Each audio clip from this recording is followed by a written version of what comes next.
Hello and welcome to the video on factoring 2, which is also known as hard factoring. Before we start hard factoring, first I want to show you something about what we did in factoring 1. Take a look at this. Let's just take a moment and find our D and E. Well, what multiplies to 5 and adds up to 3? Since 5 is a prime number, it can only be 5 and 1. So they should add up to 6x. But we have 3x.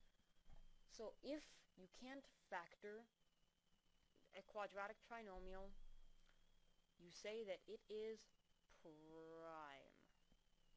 What this means is that the answer is not a rational number. So the answer could be something like rad 3 plus 5 over 2,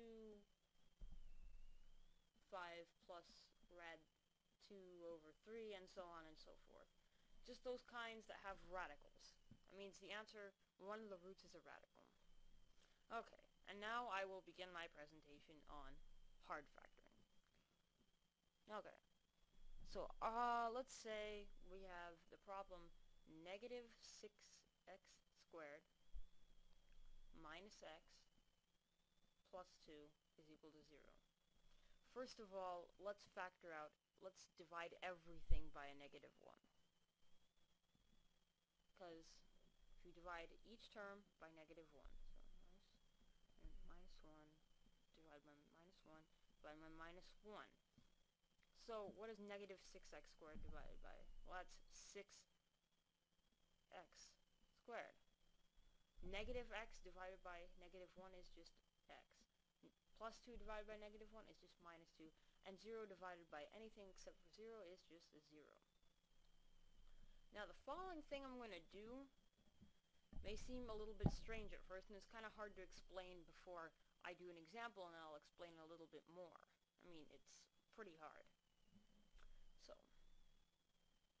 what we're going to do is we're going to find two numbers that add up to x, that add up to the middle term right here, and when factored with their partner, like these, we're going to divide this into two terms, and let's say this term right here is going to be term A, and this is going to be term B. When we factor these two partners, we're going to get something, and then the same two binomials. So, well, that's kind of hard to understand, but I'll show you in just a second. So I think I'm going to do minus 3x plus 4x. Now let's see. What can we factor out right here? Well, we can factor out a 3x. So we're going to factor out a 3x, and we're going to get I bet you it's going to be x minus 1. No, it's 2x. It's 3x and 2 is 6 squared, and minus 1. And then we're going to add plus. What are we going to factor out here? I'm going to factor out a 2. I'm going to get, let's see, oops, I forgot to add the parentheses. We're going to do 2, and then we're going to see that this is going to become 2x plus 1. These, stupid thing, these binomials here have to be the same for it to factor. You have to find it, so when you put these two terms together and you factor these two and then these two, you will get a number here and then one binomial plus a number here and another binomial, and this is all still equal to 0. So what we're going to do now is we're going to separate this into two binomials, which we can then set to 0 by the zero product property. We're going to take the binomial we found right here, 2x minus 1 on both sides. Sorry, that should be a minus 1. We're going to take it on both sides, and then we're going to put it into one binomial right here. And then we're going to take the rest of what we have, which is 3x plus 2, and put it in the second binomial. And this is all equal to 0. Now we will apply the zero product property. That's 2x minus 1 is equal to 0, and 3x plus 2 is equal to 0. Oops. And then we will solve for x on both sides, and this is all or. So that's plus 1, plus 1. It's going 2x is equal to 1, and on this side it's minus 2, minus 2.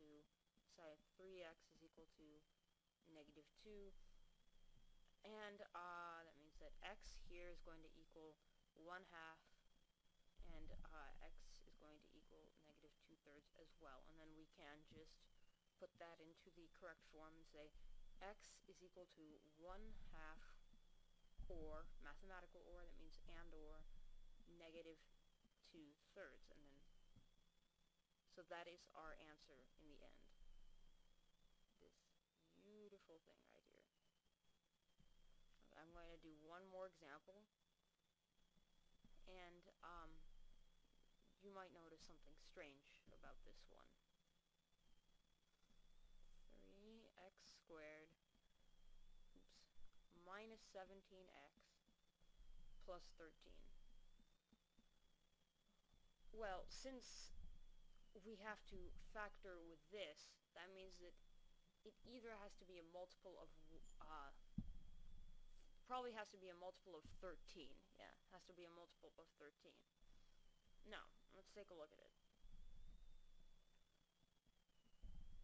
If we're going to make it, for instance, minus 13, the thing that's going to go with 3x squared is minus 4x. If we're going to make it plus 14, plus 13, you're going to get negative 30.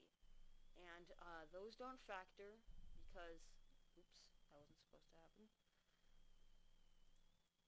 Those won't factor because you won't get the same binomial in parentheses, so we can assume that this is prime. Hope you enjoyed that one. Thank you, and next time we will be doing the 3 cases.